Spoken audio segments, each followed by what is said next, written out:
नमस्कार। Times of Swaraj में आप सबों का स्वागत है और मैं हूं संतोष सिंह। और टाइम्स ऑफ स्वराज में के खास कार्यक्रम सियासी संग्राम में आप लोगों का स्वागत है। और सियासी संग्राम में हम बात करते हैं विपक्षी एकता का।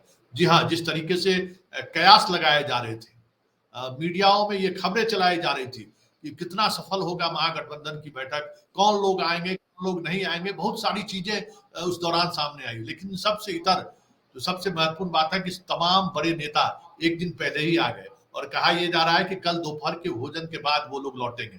बैठक के पहले जिस तरीके से माहौल बनाने की कोशिश हुई कि अरविंद केजरीवाल अगर अध्यादेश के मामले में कांग्रेस का समर्थन नहीं मिला तो वो बीच में ही छोड़कर चले जाएंगे, लेकिन शरद पवार, नीतीश कुमार और लालू यादव ने वो लकीर खींच दी। अंत में ममता बनर्जी ने भी वो लकीर खींच दिया कि किस मसले पर चर्चा होनी है। चलिए, हमारे साथ गेस्ट मेहमान इस पैनल में जुड़े हुए हैं, उनसे भी जरा हम चीजों को समझना चाहेंगे। और सबसे पहले ऋषि मिश्रा जी से आपका स्वागत है। ऋषि मिश्रा जी, ये आपको क्या लगता है कि ये जो बैठक है, शुरुआती समय में ये कहा जा रहा था कि कौन लोग आएंगे, कौन लोग नहीं आएंगे, अब तो एक दिन पहले ही सब लोग पहुंच गए। जो चीजें सामने आ रही हैं, आपको क्या लगता है, इसको किस तरीके से इस मीटिंग को आप देख रहे हैं?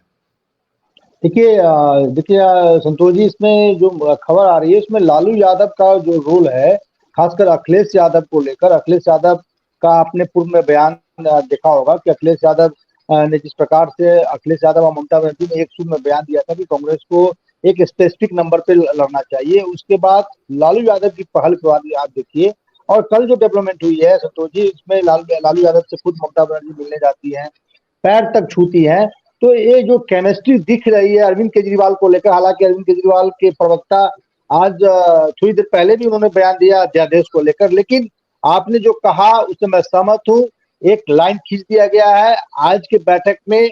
मुझे लगता है कि एक मोटा मोटी एक स्वरूप आपको देखने को मिलेगा कि महागठबंधन में कौन कौन रहेंगे, क्या होगा। कांग्रेस, देखिए सबसे महत्वपूर्ण जो चिंता का सबब मैं समझता हूँ कि दिल्ली और पंजाब में अरविंद केजरीवाल का क्या रोल होता है। बड़े भाई की भूमिका में आम आदमी पार्टी रहती है या कांग्रेस रहती है, लेकिन जहां तक मैं समझता हूं कांग्रेस बड़े भाई की भूमिका में रहना चाहेगी, क्योंकि आम आदमी पार्टी को जितना स्पेस देगी इन दो राज्यों में कांग्रेस को कहीं ना कहीं भविष्य में घाटा होगा। तो इन सभी विषयों पर आज मुझे लगता है कि चर्चा होगा। और अध्यादेश को लेकर हो सकता है कि अलग से बात हो, जिस प्रकार से मीडिया और एक खास वर्ग मीडिया वर्ग जो है एक माहौल बनाई हुई थी, वो मुझे देखने को नहीं मिलता है। लेकिन संतोष जी, इस बात का भी ध्यान रखना होगा कि आज के ही बैठक में सब कुछ फाइनल नहीं होने वाला है। कई दौरों की बैठक होगी, उसके बाद एक मोटा मोटी स्वरूप आपको देखने को मिलेगा। जी अच्छा, हमारे साथ मयंक जुड़ गए हैं। मयंक, आपको क्या लगता है कि जो स्थिति बनती जा रही है, जिस तरीके की चीजें सामने आ रही हैं, अखिलेश यादव को, अभी आप लखनऊ में हैं, अखिलेश यादव को लेकर कई तरह की बातें, जयंत नहीं आए हैं और जयंत ने एक पत्र लिखा है कि पारिवारिक वजह से हम नहीं आ पा रहे। पर वाकई में पारिवारिक वजह है या फिर सीटों को लेकर जो चीजें चल रही हैं, कहीं कहीं पर्दे के पीछे वो बातें? देखिए सर, दो चीजें। पहली चीज, मैं मानता हूं कि नीतीश कुमार के लिए यह जयप्रकाश नारायण वाला मोमेंट है, जो शायद 1975 में जयप्रकाश नारायण ने जिस तरीके से विपक्षी दलों को एक कर दिया था, ठीक है, तो नीतीश जी के लिए ये मौका है, ये उनके लिए मोमेंट है कि वो जो असंभव था उसको उन्होंने संभव कर दिया। वजह और भी है संभव, जो असंभव था वो संभव होने की, लेकिन नीतीश जी ने वो कर दिया जो किसी ने सोचा नहीं था। अगर आप लोकसभा सीटों की संख्या देखें तो 500 लोकसभा सीट कवर करता है। जो लोग बैठे हैं आज सीएम हाउस में मीटिंग में, वो तमाम लोग हैं जो 500 लोकसभा सीटों को कवर कर रहे हैं। तो वो तमाम पार्टियां हैं। अगर आप सिर्फ आंध्र प्रदेश को छोड़ दें जहां, और उड़ीसा को छोड़ दें जहां से रिप्रेजेंटेटिव नहीं आए हैं, जो दो वहां की रूलिंग पार्टियां हैं, तो 500 लोकसभा सीट कवर हो रहा है। तो ये बहुत बड़ी बात है, ये नीतीश कुमार की बहुत बड़ी सफलता है। अब आते हैं यूपी पे। देखिए, एक स्पष्ट चीज है कि अखिलेश यादव गए हैं तो मजबूरी में गए हैं, मेरी समझ ये कहती है, क्योंकि जो मोमेंटम बन गया था इस मीटिंग को लेके, जो मेरी जानकारी है 12 वाली मीटिंग में अखिलेश यादव नहीं जा रहे थे, लेकिन जो मोमेंटम बन गया 23 की मीटिंग का, खास तौर पे जो सेकुलर तबका या कहिए जो मुसलमानों का जो वोट है, उस वोट का उनको स्पष्ट ये दिख रहा था कि अगर हम इस मीटिंग में नहीं जाते हैं तो बहुत निगेटिव मैसेज जाएगा। इस वजह से अखिलेश यादव इस मीटिंग में आए हैं। और ये मीटिंग, जहां तक आपने जयंत की बात की, देखिए एक चीज स्पष्ट ये समझिए कि भाजपा राष्ट्रीय पार्टी है, सबसे मजबूत पार्टी है, वो तमाम तरकीबें करेगी और एज अ पॉलिटिकल पार्टी उसे करना भी चाहिए जिससे वो विपक्षियों को कमजोर करे। तो जयंत चौधरी और अखिलेश यादव में विवाद जो है वो जब से निकाय चुनाव उत्तर प्रदेश में हुए हैं तब से चल रहा है, क्योंकि अखिलेश यादव की समाजवादी पार्टी ने हर लोकसभा सीट पर अपने प्रभारियों की नियुक्ति की है 2024 की लोकसभा के लिए। उसमें उन्होंने मुजफ्फरनगर और बागपत जैसी सीटों पर भी लोकसभा प्रभारी की नियुक्ति कर दी है। वो तमाम सीटें हैं जहां से राष्ट्रीय लोकदल ऐतिहासिक तौर पे न सिर्फ लड़ता आया है बल्कि जीतता आया है। तो जो मैसेज गया है जयंत चौधरी को कि हमारी जो पारंपरिक सीटें हैं उन सीटों पर अगर उम्मीदवार खड़े किए जाए, अगर उम्मीदवार देने की सोच रही है समाजवादी पार्टी, तो फिर गठबंधन में सोचना पड़ेगा। और दूसरी बात है कि हर कोई अपने विकल्प रखे हुआ है ना। देखिए अखिलेश यादव भाजपा के साथ नहीं जा सकते, लालू यादव नहीं जा सकते, लेकिन जो छोटी पार्टियां हैं जो 5 या 7 लोकसभा सीटों पर लड़ती हैं, एक केंद्र में मंत्रालय लेती हैं, वो तो कभी किसी के साथ जा सकती हैं। दूसरी बात है कि एक जो आप देख रहे हैं कि भाजपा जाटों के प्रति एक नरम रुख अख्तियार कर रही है। धनखड़ को राष्ट्रपति उपराष्ट्रपति बना के फिर सतपाल मलिक को उन्होंने साइडलाइन करने के बाद जाटों की तरफ वो देख रही, क्योंकि जाट एक महत्वपूर्ण वोट बैंक है न सिर्फ पश्चिमी यूपी में बल्कि हरियाणा और आसपास के इलाके में।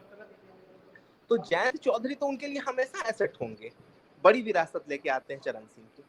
तो मैं उसे उस परिप्रेक्ष्य में देख रहा हूँ। देखिए यूपी की सीटों पे जयंत चौधरी का इंपैक्ट मुश्किल से 5 से 6 लोकसभा सीटों पे है। 80 लोकसभा सीट में 5 से 6 ऐसी लोकसभा सीटें हैं जहां राष्ट्रीय लोकदल एक फैक्टर है। तो जयंत के नहीं आने को मैं किसी रूप में देखता नहीं हूँ। मैं ये स्पष्ट देख रहा हूँ कि ये जो महाबैठक हुई है इसकी उम्मीद बड़े बड़े राजनीतिक पंडितों को नहीं थी कि एक मंच पर राहुल गांधी और अरविंद केजरीवाल आ जाएंगे, एक मंच पर अखिलेश यादव और राहुल गांधी आ जाएंगे। इसकी उम्मीद किसी को नहीं थी। ये हुई है। मुझे ऐसा लगता है कि वो जो वोट बैंक है, जो भाजपा विरोधी वोट बैंक है, उसके ऑप्टिक्स के लिए ये पहली पहल की गई है कि अगर जो नहीं जाता उसको लेके उसके राज्य में जो वो वोट बैंक है वो 20% हो, 18% हो, 22% हो, 25% हो, जो पारंपरिक रूप से भाजपा विरोधी वोट बैंक है, उसमें जो निगेटिव मैसेज जाता उससे रोकने के लिए बात है। जहां तक अभी ऋषि जी ने आम आदमी पार्टी की बात की, देखिए आम आदमी पार्टी जो कह रही है या वो जो चाह रही है, मुझे इस बैठक में वो होता दिख नहीं रहा है, क्योंकि जो तेजस्वी यादव ने कहा कि मोदी नहीं मुद्दों की बात करिए। देखिए दिल्ली का अध्यादेश एक लोकलाइज मुद्दा है, राष्ट्रीय फलक और 2024 का ये मुद्दा नहीं हो सकता है। देखिए और ये भी मान के चलिए कि कांग्रेस और आम आदमी पार्टी का गठबंधन होना बहुत मुश्किल होगा, क्योंकि कांग्रेस के लोगों से मेरी बात हो रही थी और वो लोग जो राहुल गांधी के साथ मीटिंग में थे, जब राहुल गांधी दिल्ली और पंजाब का फीडबैक ले रहे थे पार्टी प्रदेश यूनिट से, तो पंजाब की यूनिट ने स्पष्ट कहा कि भाई हमारे 8 लोकसभा के सांसद हैं, गठबंधन होता है तो क्या 13 में हम अपने सांसदों के टिकट को काट देंगे? ये स्थिति है। मैं जब ऋषि जी आप कुछ कह रहे थे इस इशू पे? नहीं, ये अब जैसे ही मतलब अरविंद केजरीवाल पटना आए हुए हैं और बैठक से कुछ देर पहले मैंने शुरू में भी कहा, उनके ऑफिशियल प्रवक्ता ने कहा कि अध्यादेश को लेकर कांग्रेस और बीजेपी में अंडरस्टैंडिंग बनी हुई है।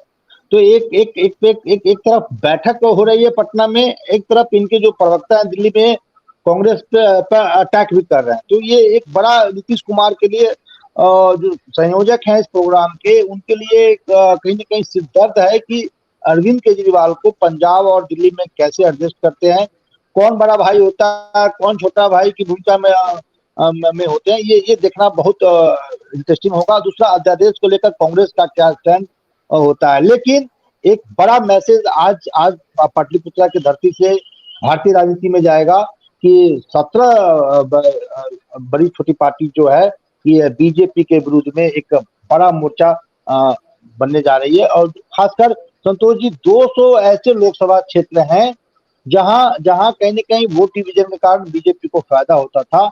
आज ये मोर्चा बनती है तो डायरेक्ट 1-to-1 फाइट होगा, तो बीजेपी के लिए इन 200 लोकसभा क्षेत्रों में परेशानी का सबब होगा। जी अच्छा, हमारे साथ फुलेंद्र कुमार सिंह आंसू जुड़ चुके हैं। 74 आंदोलन में ये भी काफी सक्रिय रहे हैं। उन चीजों का वो डे टू डे उस दौर से गुजरे भी हैं और महसूस भी किए हैं। अच्छा, हम आपसे ये जानना चाहेंगे फुलेंद्र जी कि वो दौर जब जेपी से मिलने लोग आए थे, पूरे देश के नेता, कि भाई आप नेतृत्व कीजिए, आप एक इंदिरा गांधी के आपातकाल के खिलाफ आगे बढ़िए। अभी परिस्थिति कुछ दूसरी है कि जो लोग उस दौर में लड़ाई में शामिल थे, आज मोदी ने कहा भी है और स्मृति ईरानी ने भी प्रेस कॉन्फ्रेंस में यही कहा है कि देखिए, जो लोग आपातकाल में के खिलाफ लड़ाई लड़े थे जिस पार्टी के, आज उस पार्टी के साथ मिलकर हमारे खिलाफ मोर्चाबंदी कर रहे हैं।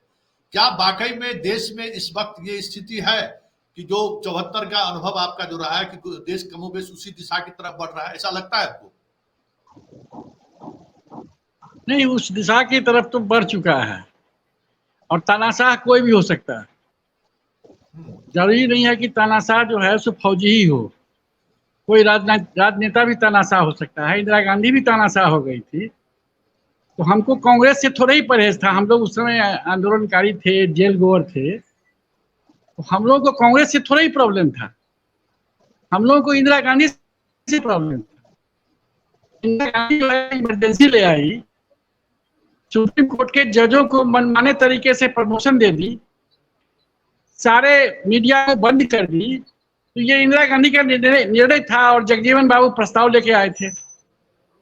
तो तानाशाह व्यक्ति होता है और वो सारे सत्ता प्रतिष्ठान को अपने नियंत्रण में लेता है। तो हम तानाशाही के खिलाफ लड़ रहे थे। वो कांग्रेस की तानाशाही नहीं थी, वो इंदिरा जी की तानाशाही थी। इंदिरा जी के खुद के सत्ता बचाने की तानाशाही थी। तो इसलिए इसको इस तरह से देखा जा सकता है कि व्यक्ति कभी भी तानाशाह हो सकता है और हमारे प्रधानमंत्री का कदम उतने रूड वे में नहीं, सॉफ्ट वे में और कुछ तरीकों का मुलम्मा चढ़ाते हुए तानाशाही की ओर बढ़ चुका है।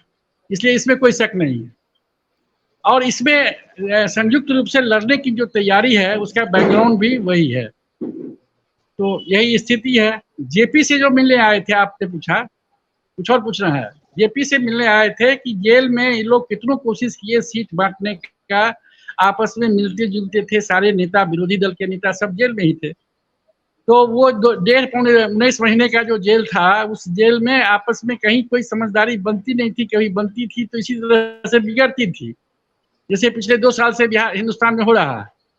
लेकिन जेपी ने साफ कर दिया जब इमरजेंसी हटा ली गई कि आप लोग आपस में मर्ज कर जाओ, तब मैं चुनाव का नेतृत्व करूंगा।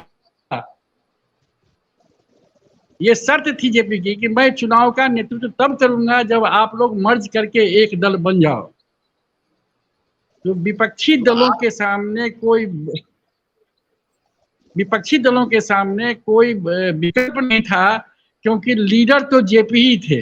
तानाशाही के विरोध के प्रतीक तो जेपी ही थे। पूरा देश जो है सो आंदोलित था उन्हीं के नेतृत्व में। तो वो उस समय हुआ था। अभी नीतीश की जो भूमिका है कि नीतीश की सीनियरिटी ऐसी नहीं है कि वो ये कह दें कि आप मर्ज करके आओ या आप सीट गिन के आओ। पूरे देश में उनका ऐसा कोई मास अपील नहीं है।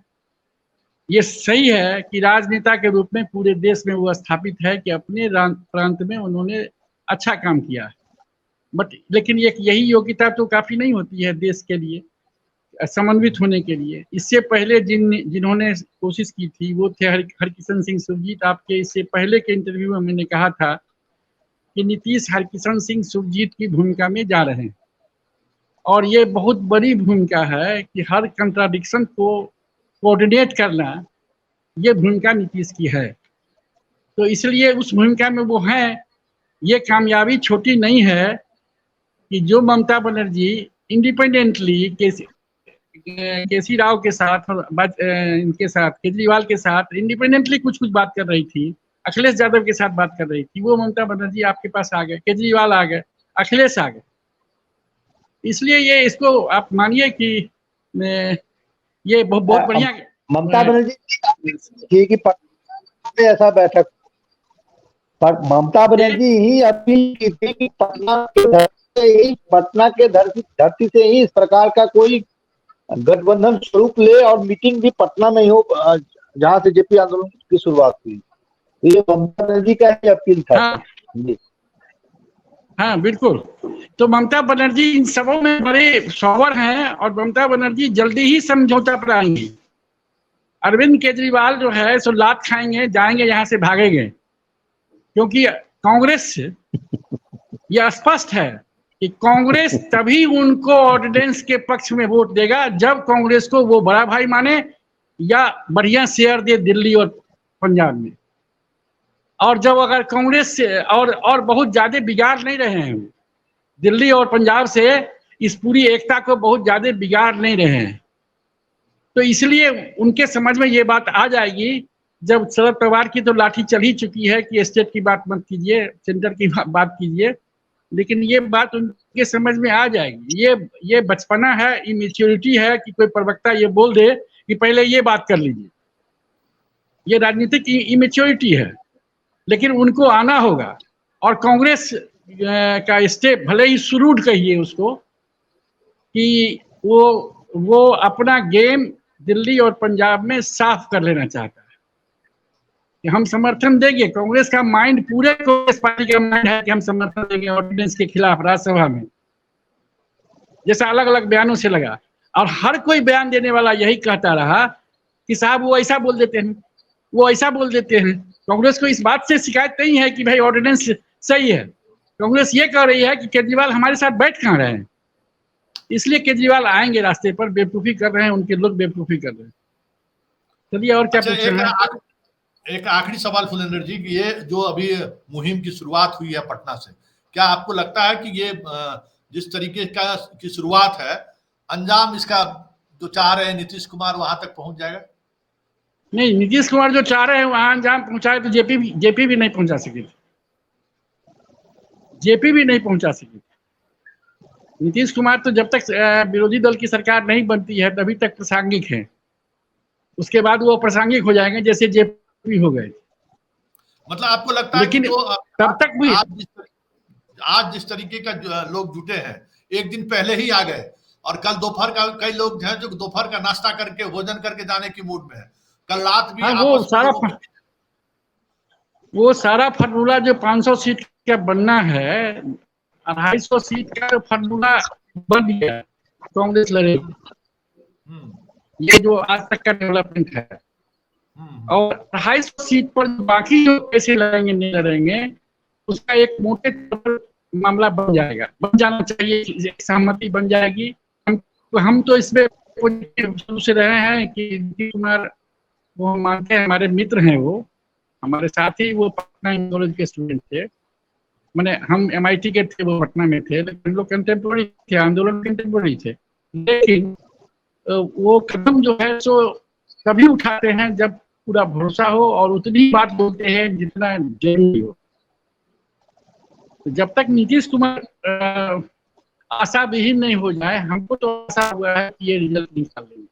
और जो दिख रहा है उसमें जो लोग उछल कूद कर रहे हैं उससे बहुत ज्यादा असर नहीं पड़ेगा, उन लोगों को आना पड़ेगा। हम एक लाइन और कह दें अखिलेश के लिए कि अखिलेश यादव जयंत चौधरी को नहीं पटा पा रहे हैं, एकोमोडेट नहीं कर पाएंगे जो 14 सीट, 12 या 14 सीट वहां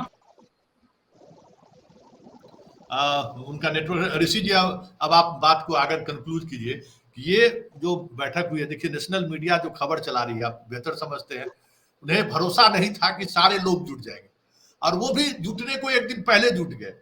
मतलब किसी को ये नहीं था कि भाई, हम लोग जानते थे परसों की ममता बनर्जी आ रही है, लेकिन कल सुबह होते होते पता चला कि सब लोग एक दिन पहले ही आ रहे हैं। अब उन लोगों का प्रस्ताव है कि कल दोपहर भी अगर चले तो हम लोग भोजन करके यहाँ से निकले। मतलब इस तरीके का और आपसी जो रिश्ता, जितना कोऑर्डिनेशन आपस में दिख रहा, हंसी मजाक, हम नालंदा का लड्डू खाएंगे, ये इस तरीके से जो बात। फुलेंद्र जी आ गए, एक आखिरी सवाल उनसे ले लेते, उसके बाद फिर।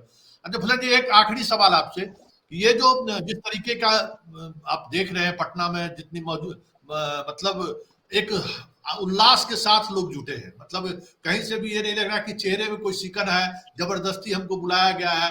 जिनको आ रहा, अब स्टालिन एक दिन पहले, भाई किसी राज्य का मुख्यमंत्री 2 दिन अगर किसी स्टेट में रह जाए तो बहुत बड़ी बात है। ममता बनर्जी पंचायत चुनाव छोड़कर 2 दिन से यहाँ है। लालू यादव से जो मिलने का जो उनका बॉडी लैंग्वेज था और जिस अंदाज में वो बोली है, तो कुछ ना कुछ चीजें उन लोगों के अंदर भी चल रहा है। क्या आपको लगता है कि जैसे जैसे बातें नजदीक आएंगी, क्योंकि नीतीश भी यही चाहते थे कि सारे सीनियर लीडर एक जगह उपस्थित है, उसमें नीतीश पूरी तौर पर कामयाब हुए हैं। क्या आपको लगता है कि 2024 का जो चुनाव है, वो चुनाव जो अगर हम सीट की बात करें तो ये फिलहाल जितने लोग आए हुए हैं, 6 मुख्यमंत्री आए हुए हैं, 4 पूर्व मुख्यमंत्री आए हुए हैं, और कांग्रेस के 4 अगर जो जहां मुख्यमंत्री हैं, 10 मुख्यमंत्री और बाकी 4 ये, अगर हम डाटे की बात करें तो ये 351 लोकसभा क्षेत्र हैं जिनके प्रतिनिधि अभी यहाँ मौजूद है। उसमें 195 सीट, 195 सीट बीजेपी जीती हुई है। मतलब 303 में 195 वही सीट है जहां के ये सारे प्रतिनिधि आज मीटिंग में बैठे हुए हैं। अगर बहुत बुरी स्थिति भी रही, अगर 50-100 का भी उलट पुलट हो गया तो फिर बीजेपी सत्ता से बाहर हो जाएगी, अगर इस तरीके का गठबंधन अगर बन जाता है। आपको क्या लगता है? 50-100 का उलट पुलट नहीं कहिए, नीतीश कहता है कि 100 के अंदर ले आएंगे। वो मान लीजिए बॉडी लैंग्वेज जो आप पढ़ रहे हैं, पेच अखिलेश का है, और अखिलेश जयंत चौधरी के कांग्रेस से हमनवी के कारण मजबूर होके आए हैं। थोड़ा और बार्गेनिंग कांग्रेस से करना चाहते थे, वो 3 सीट उनको 3 सीट या 2 सीट पर छोड़ना चाहते थे। प्रॉब्लम वहाँ यूपी में है, यूपी का मामला सेट हो गया तो नीतीश का वो फार्मूला जो है 100 के नीचे लाने का जो फार्मूला है वो निश्चित रूप से कामयाब हो जाए। बाकी सब जगह का अंदरूनी मामला सेटल हो चुका है, क्योंकि बंगाल में ममता दीदी का इतना ही मानना है कि साहब सीपीएम को साथ ले जाओ। वो दिक्कत कहाँ है, आपको अगर 10 को सीट कांग्रेस को दिया जाता है तो 5 सीट कांग्रेस सीपीएम को दे देगा। हम एक अनुमान कर रहे हैं, वो सीपीएम को दे देंगे, उससे ममता जी को क्या दिक्कत। तो ये इस तरह की बातें चलेगी। अगर क्या कहते हैं 10 सीट हम कांग्रेस को कहीं देते हैं तो हम अपना सीट में से उनको दे देंगे, आपको डायरेक्ट उससे एलर्जी है, तो ये सब चलेगा, ये सब निजी तौर पर चलेगा। इसलिए अखिलेश का मामला पर ज्यादा गौर कीजिए, अखिलेश का बॉडी लैंग्वेज किधर जा रहा है, क्या जा रहा है। केजरीवाल तो केजरीवाल के लोग बच्चों जैसी नौटंकी कर दिए हैं। इसका उनको नुकसान, कम्युनिस्ट पार्टी ऑफ इंडिया को जो नुकसान झेलना पड़ा 74 आंदोलन के दौरान बगावत करके, वो केजरीवाल को झेलना पड़ेगा।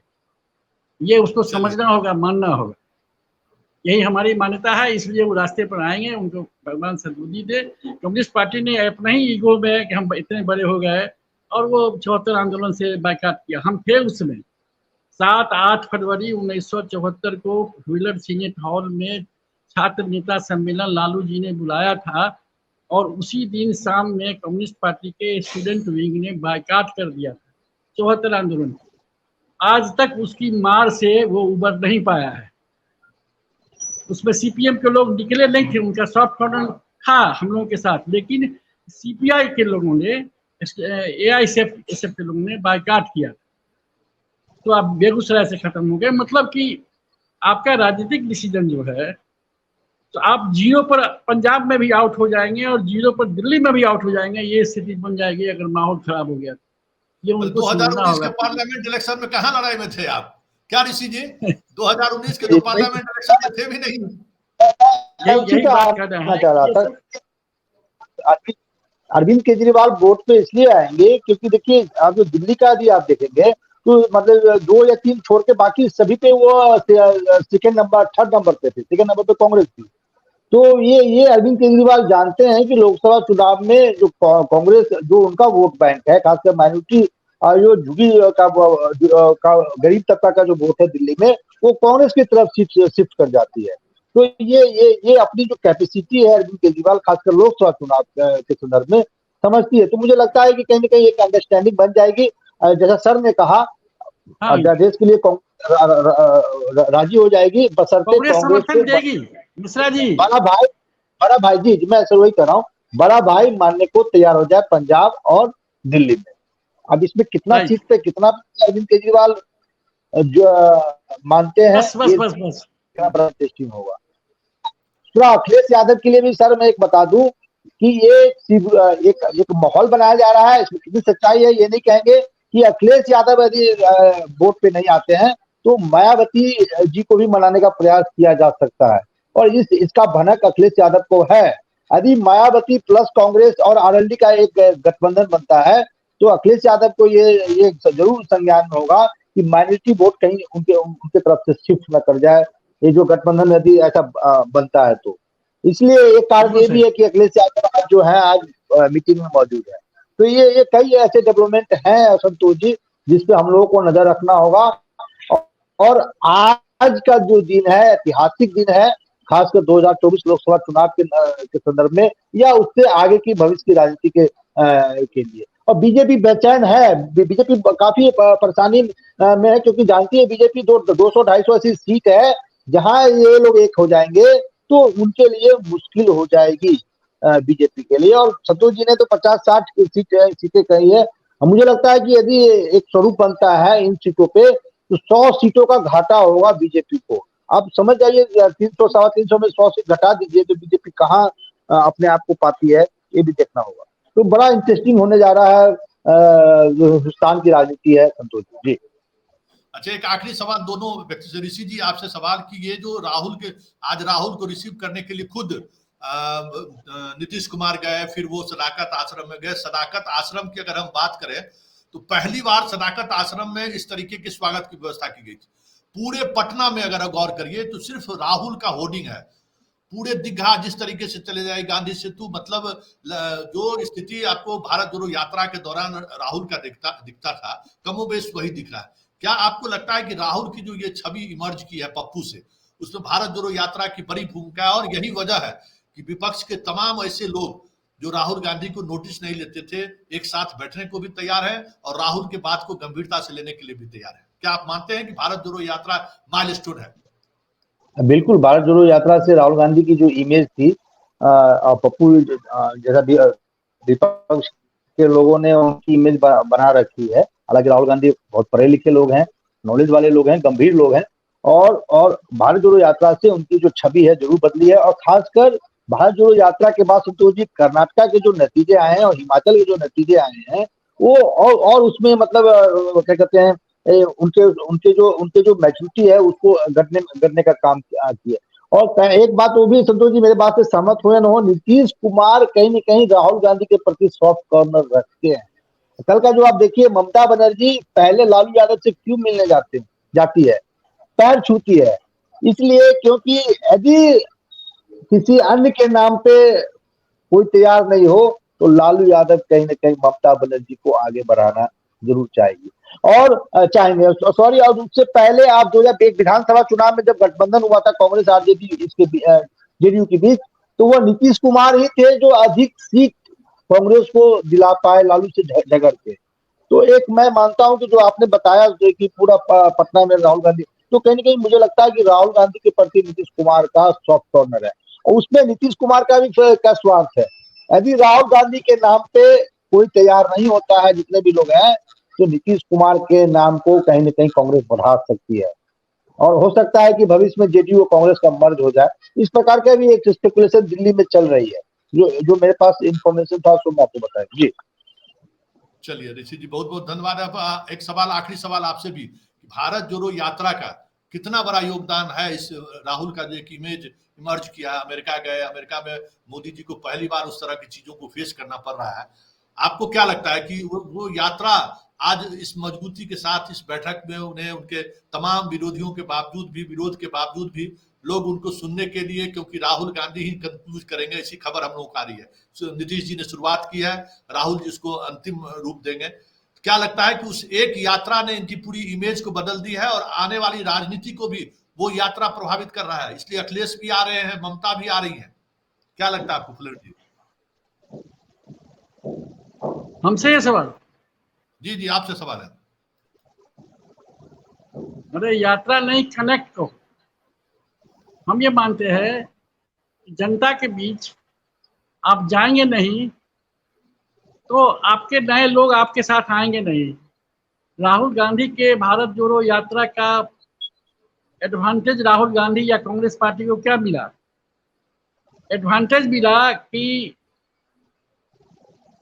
तमाम ऐसे लोगों से कनेक्ट राहुल गांधी हुए, ऐसे यूथ से कनेक्ट हुए, ऐसे लड़कियों से कनेक्ट हुए, ऐसे वृद्धा से कनेक्ट हुए जहां राहुल गांधी पहुंच नहीं सकते थे। और ये कनेक्शन जो है तो एक एक एक एक एक, एक अलग चीज बनाता है।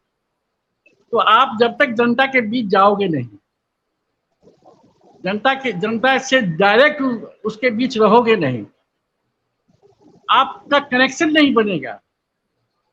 इसलिए अभी मोदी जी जो 9 वर्ष पूरे होने पर जो भेज रहे हैं मंत्रियों को एसी से निकाल के कि जाओ गांव में और बताओ कि 9 साल ऐसा रहा, वो क्यों? कि उनका कनेक्शन टूटा हुआ है, टूट रहा है। तो राहुल गांधी का भारत जोड़ो यात्रा करके जो कनेक्शन पैदा किया, उससे जो ज्वार बना है उसका असर देश पर अभी दिख रहा है, निश्चित रूप से दिख रहा है। और नीतीश का सॉफ्ट कॉर्नर अगर नहीं रहता, नीतीश उसको प्रधानमंत्री के रूप में, अगले प्रधानमंत्री के रूप में भले चुनाव के बाद ही सही नहीं मान लिए होते तो कभी इस बात पर मजबूत नहीं होते कि बिना कांग्रेस से कोई बात ही नहीं हो सकती है विपक्षी एकता की। शुरू से ही नीतीश इस बात पर डरे रहे कि कांग्रेस के साथ लेके ही हम विपक्षी एकता की बात करेंगे, और वही किए। हमको याद आ रहा है कि 19 का चुनाव में एक लंबा पोस्ट लिखे थे और हम राहुल गांधी को अभिमन्यु से तय किए थे। इस 6 द्वार तुम तोड़ लिए, लेकिन तुम्हारे निखिलिस उस जमाने के जो ये लोग हैं, कमलनाथ हैं और फलाने चिलाने लोग हैं, तो 7वां द्वार का वजन देके अपने ही स्टेट में तुमको हरा दिए। लंबा लेखन लिखे थे अपने व्हाट्सएप पर। तो उसमें हम लिखे थे कि आप सीधे निकलो, गांधी जी की तरह 3rd क्लास में यात्रा करो और 3rd क्लास में यात्रा करके गांव के लोगों से कनेक्ट हो जाओ। जो गांव के लोग और वो इंटेलेक्चुअल है, ये तो हम शुरू से मानते हैं। वो बुद्धिमान है, दुनिया भर की समझ उसको है। उसके नाना की जो समझ थी, इंदिरा जी की नहीं, नेहरू जी का अंतरराष्ट्रीय स्तर पर अंतरराष्ट्रीय समस्याओं के प्रति जो समझ थी राहुल गांधी की है, ये हम शुरू से मानते हैं। तो वो जो समझ है, क्योंकि जब नेहरू की किताब आप पढ़ेंगे तो आप जानेंगे कि साहब उनका इंटरनेशनली कितना कनेक्ट है, कहाँ कहाँ वो जाते थे। आज लोग सुनने जाते हैं, देश का कौन सा नेता जाएगा अमेरिका में भाषण देने के लिए, उसको सुनने लोग, भीड़ जुटाऊ नहीं है। इंटेलेक्चुअल के बीच भाषण देना है। हम अभी जाके नहीं भाषण दे सकते, इसलिए हम फैन है ऐसा नहीं, उसमें उसके अंदर इंस्टिंक्ट है, उसके अंदर ये मादा है। बस बॉडी लैंग्वेज और कम्युनिकेशन जो हम लोगों का देहाती भाषा में बहुत ज्यादा सूट नहीं करता है, वो प्रॉब्लम राहुल गांधी के साथ शुरू से रहा है कि वो कैसे रिएक्ट करें, कैसे आउटरीच करें और कैसे हम कम्युनिकेट करें। आप इंग्लिश में उनका भाषण सुनिए और हिंदी में भाषण सुनिए। इंग्लिश से भाषण सुन के इंप्रेस हो जाइएगा, हिंदी भाषण सुन के आपको लगेगा कि लगता है कुछ गड़बड़ है। प्रॉब्लम वहां है। लालू यादव का कनेक्ट है, लालू जी का कनेक्ट है, कुछ भी बोल देंगे तो कनेक्शन हो जाता है। वो राहुल जी के साथ नहीं था। प्रॉब्लम यहाँ है। मनमोहन सिंह के साथ नहीं था, प्रॉब्लम वहां है। वही सोनिया जी के साथ नहीं था, प्रॉब्लम वहां है। इंदिरा जी का कनेक्ट था। तो ये कनेक्ट जो है सो राहुल जो लैक करते थे, इसलिए पप्पू कहा गया राहुल को, इसलिए पप्पू करके विस्तारित किया गया राहुल को। भारत यात्रा दे ये ऐड कर दिया कि राहुल नहीं है। राहुल चलिए बहुत बहुत धन्यवाद। इसमें कोई राहुल उसका एडवांटेज राहुल को। अब आइए सॉफ्ट कॉर्नर, नीतीश ने मान लिया है कि कांग्रेस पार्टी ये जो गठबंधन की सरकार बनेगी तो बहुत जो सबसे ज्यादा लाएगा उसका नेता ही प्राइम मिनिस्टर बनेगा, और नेचुरली राहुल गांधी उसके नेता होंगे और वो प्राइम मिनिस्टर बनेंगे। ये नीतीश सब समझते हैं। चलिए बहुत बहुत धन्यवाद। हमारे साथ फुलेन कुमार सिंह आंसू जुड़े हुए थे। बहुत सारी चीजें बात हुई, लेकिन इन सब बातों से इतर जो सबसे महत्वपूर्ण बात है कि बैठक बहुत ही सौहार्दपूर्ण ढंग से चल रही है और बैठक में बहुत सारी चीजें ऐसी हुई हैं जो टीम नरेंद्र मोदी के लिए सुकून देने वाली नहीं है। चलिए इस विशेष बहस को हम यहीं समाप्त करते हैं। इस लगातार इस मुद्दे पर हम बने रहेंगे। बिहार में एक ऐसी बहार आई है जिसको देखने देश और दुनिया के तमाम मीडिया के लोग पटना भले नहीं आए हैं, लेकिन सबकी नजर पटना पर जरूर है। टेलीफोन के माध्यम से अपडेट ले रहे हैं और उनकी कोशिश हो रही है ये जानने के लिए कि आखिर इस बैठक का नतीजा क्या निकलता है। चलिए, शुक्रिया, आप इतनी देर हमारे साथ बने रहे, इसके लिए एक बार फिर से बहुत बहुत धन्यवाद। नमस्कार।